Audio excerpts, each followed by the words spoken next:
بسم الله الرحمن الرحيم الحمد لله رب العالمين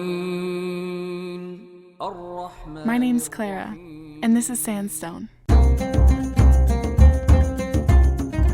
Sandstone is a storytelling podcast that seeks to understand the nuanced worlds of Arabia and Appalachia and the people that call these places home.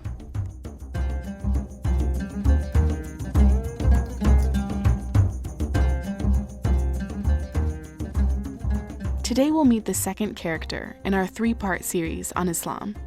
His name is Kip, and he's the imam at a local mosque in West Virginia. So you might be surprised that we even have a mosque in West Virginia. Actually, we have 5. We also have some Jewish temples, a couple of Buddhist monasteries, and one Hare Krishna Palace of Gold. I highly recommend all of the above. Whenever you first enter an unfamiliar place of worship, it feels a little awkward, and you get this sneaky feeling that everyone is watching you and you're doing everything wrong. This is because everyone is watching you, and you are doing everything wrong.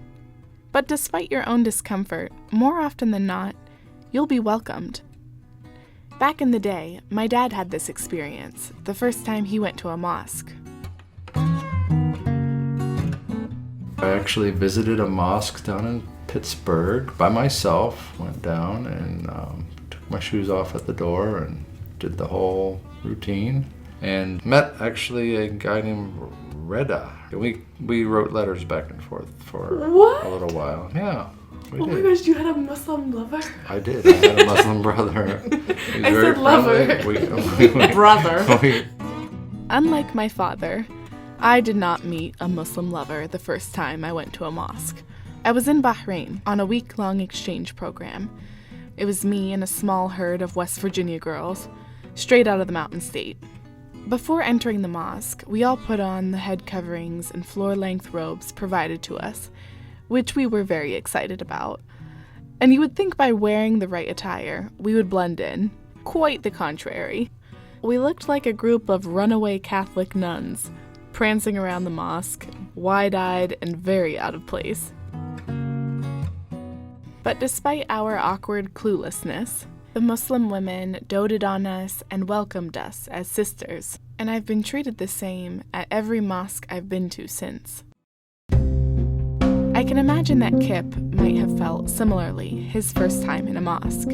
Apart from feeling like a nun, I doubt he looked like a nun, but he was a white kid from Alabama, and he didn't grow up Muslim. He didn't grow up religious at all. It was a childhood friend that first introduced him to Islam. My best friend was from Afghanistan. They were an immigrant family, and I used to spend a lot of time with them. They were the first people that really exposed me to kind of like an organized religion, right? But growing up, Kip wasn't concerned with religion or spirituality until one day in his early 20s. I was watching TV, and there was a documentary about the war in Afghanistan. And when I saw that, it reminded me of my friend, and I was kind of wondering, I wonder what he's up to now. And then I was, thinking about the conversations I had had with his family. He was curious, so he started reading. First about Afghanistan, then the Middle East, and finally about Islam. And then after that, it was just kind of like a snowball effect. I just kept like reading more and more, and then looking up lectures and videos until I got to a point where I was like, you know what, I really think this is true. I think this is true, but then at the same time, I don't really want to be a Muslim. Like, I don't want to pray 5 times a day. I don't want to fast. I don't want to not drink, not date, all these things. And then I just kind of had a light bulb moment where I thought, that's the worst possible situation you could be in terms of religion. It's like, I believe this, I know it's true, but I'm just not gonna do it because I don't want to have to change, right? Maybe if I said I don't understand, I'm not convinced, I could have some kind of excuse with God. But if I just say, no, I believe it, I know it's the truth, I just don't want to do it, that's not the excuse you want to bring, right? When you go to face with God at the end of your life. So then I just said, you know what, I'm just gonna go do it. And I went to visit the local mosque and accepted Islam that day. How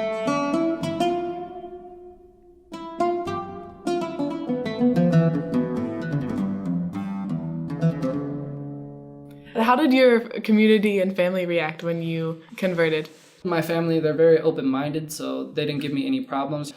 I mean, I was pretty like wild kid. I'm not gonna go into details, but I gave my family a whole lot of problems to the point that when I like converted to Islam, they were just kind of like, okay, like they're like, that's kind of weird. We didn't expect that, but whatever. But then after they saw that it made like a huge change in my life, then they came to really respect it a lot, right? So even my mom has like said to me before, I'm the oldest of 5 siblings. My 2 youngest brothers, one's in middle school and one's in high school. And so my mom, has said before, like, I wish the 2 of them would convert to Islam so they'll like respect their parents and like, listen to us and not act so crazy. So like, they have a lot of respect for it now.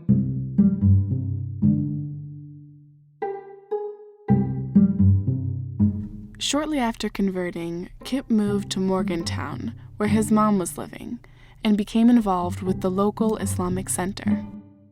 But how does a 20-something convert from Alabama become an imam?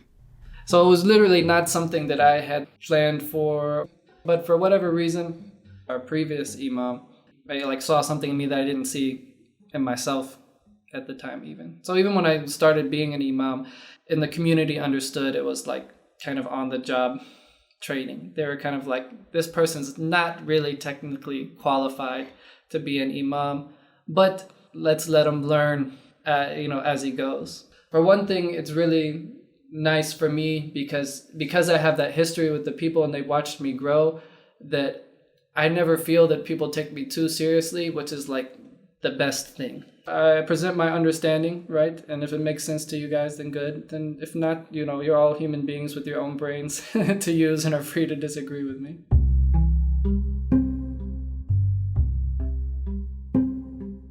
Kip now leads a diverse international community in Morgantown. The Islamic Center holds community events, religious services, prayers, and the weekly equivalent of Sunday church service, the Friday prayer. Friday we have our big worship service, but it's very simple, right? The whole thing lasts no more than about 30 minutes. So the people come, they sit down, they gather. We don't have any chairs, everybody just comes, we sit on the floor. At 1:30, I get up on the minbar, which is the pulpit, right, where I speak from. And I give a real quick, I don't like the word sermon, but a reminder, right? And I talk just for about 15, 20 minutes. And then we pray together, and then everybody goes their separate ways, goes back to work, goes to class. So the Friday prayer is required for men. When people ask me about the challenges of being a Muslim in America, that's probably the main challenges we face revolve around this idea that we have a certain program, a way of life, a certain set of rules that we live our life by that aren't the same as everybody else around us. Right? I remember having one of those nighttime classes. In the middle of the class, I used to have to get up to go take a bathroom break and literally just pray in the corner of the hallway right there outside of the classroom because, it's time to pray. You got to do what you got to do. On the surface, this sort of religious mandate might seem intense, but to Kip, this is what spirituality is all about.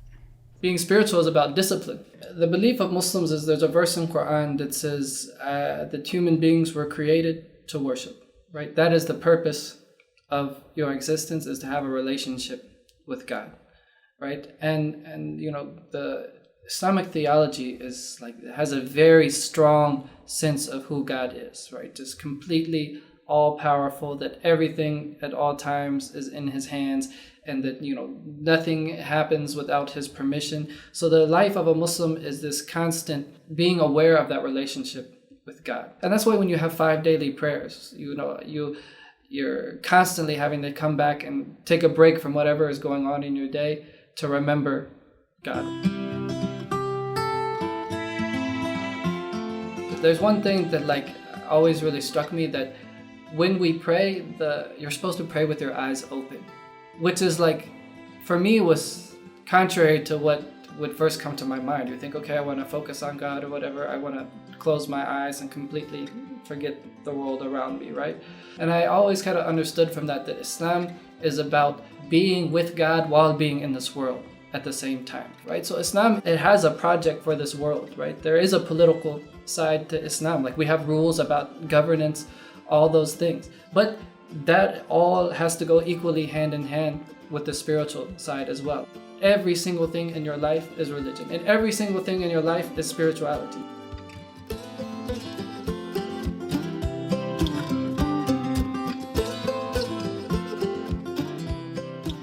Islam is the youngest of the major world religions and shares much in common with its cousins, Christianity and Judaism. We believe that all the prophets, that Jesus taught the exact same thing that Muhammad taught, that Moses taught, that Abraham taught, that all of them taught the exact same thing. But we believe that in the details over time, things got changed in Christianity and in Judaism. And that's why we believe the Prophet Muhammad, peace be upon him, that he actually came to correct those kind of man-made things that had been put into the previous religions, right? So that's why the Quran is constantly talking about coming back to the religion of Abraham. Let's all go back to what he was doing and get rid of all the stuff that was added later. The Muslims have an amazing system of preserving their religion.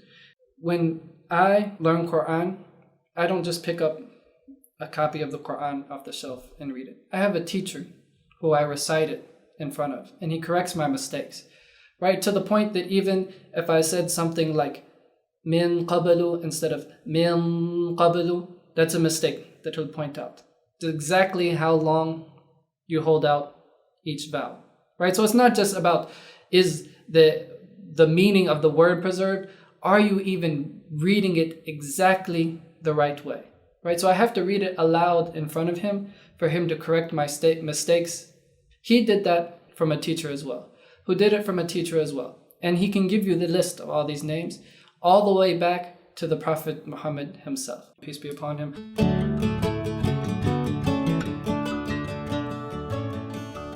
So I think that's pretty impressive, but regardless of its claimed historical integrity, what about the content itself?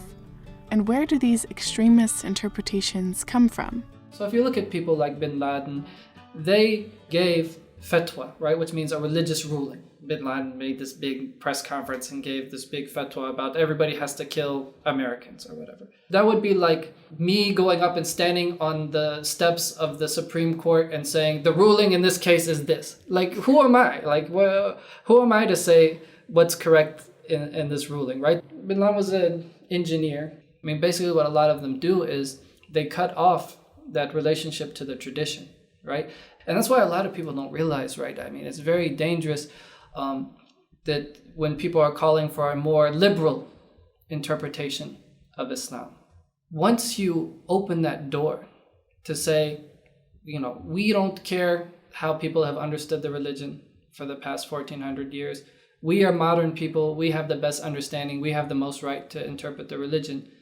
Once you open that door, you can't choose who's going to do the reinterpreting, right? So if you're going to open it up to the, extra liberal person, you're also opening that door to the guy that's going to come and say, oh, well, when the scholar said it's not allowed to kill innocent people, I'm saying that's allowed.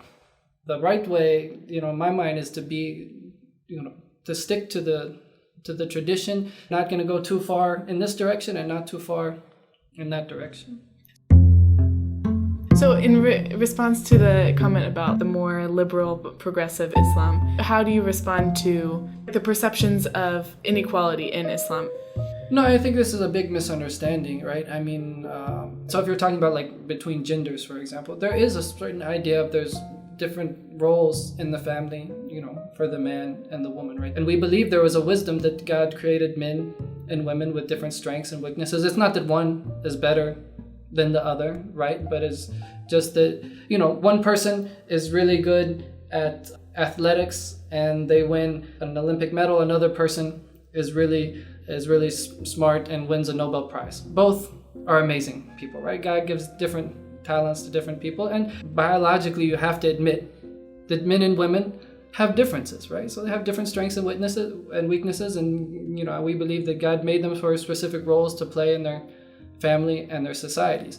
Now, that being said, there's definitely, if you want to talk about what's actually going on on the ground in a lot of Muslim societies, there are problems, right? There is a lot of, mistreatment of women and things that's not a part of the religion, right? Islam is a complete system. But if you take just one piece here and there, it doesn't work, right? Mm-hmm. So some people say Islam is so unfair. The woman gets half of what the man gets in inheritance. First off, that's only in some cases. It depends on exactly the situation. But also, too, you can't understand that without understanding that the woman has no financial responsibilities at all in her family.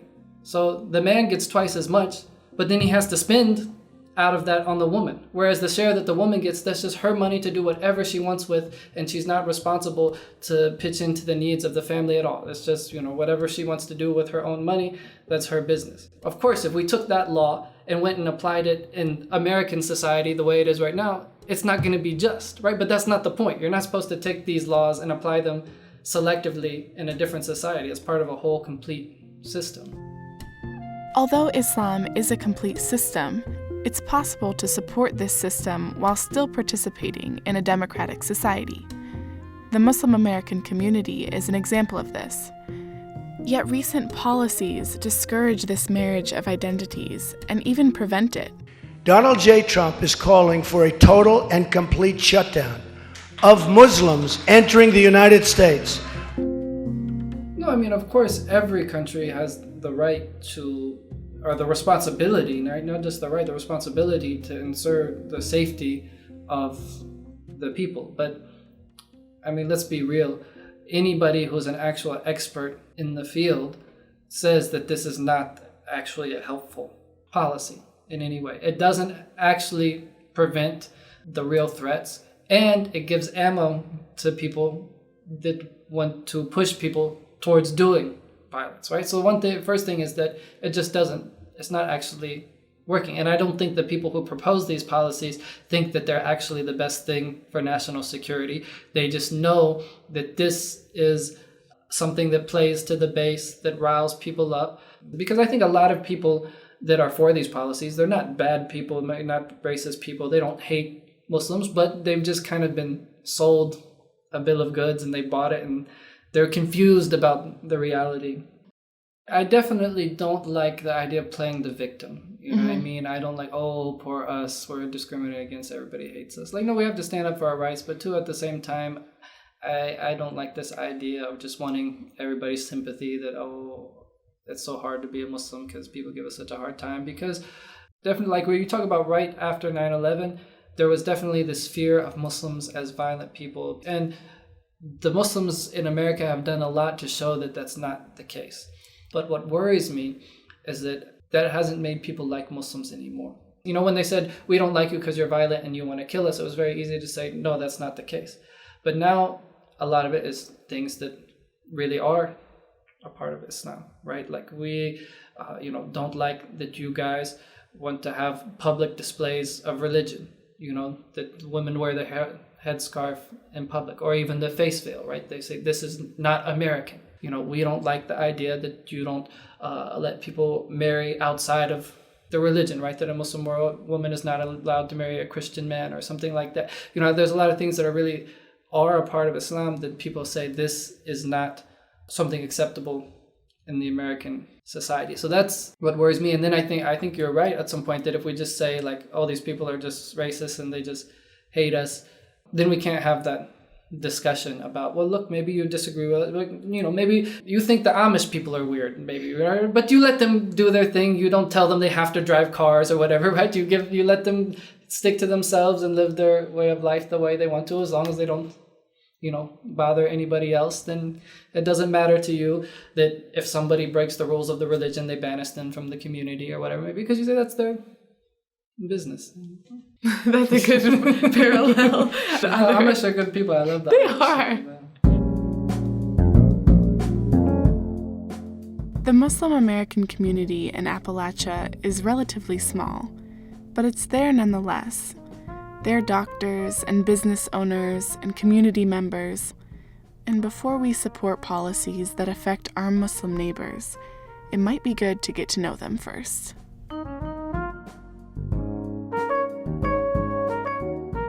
Kip has found beauty and belonging in his Muslim faith, and he's centered his life around it.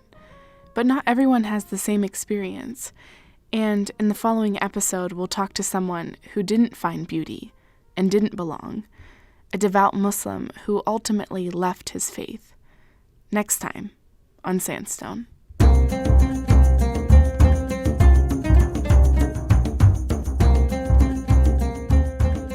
This project is supported in part by the Honors College at West Virginia University and the Critical Language Scholarship Alumni Development Fund. The Critical Language Scholarship is sponsored by the U.S. Department of State with funding provided by the U.S. government. Thank you for listening.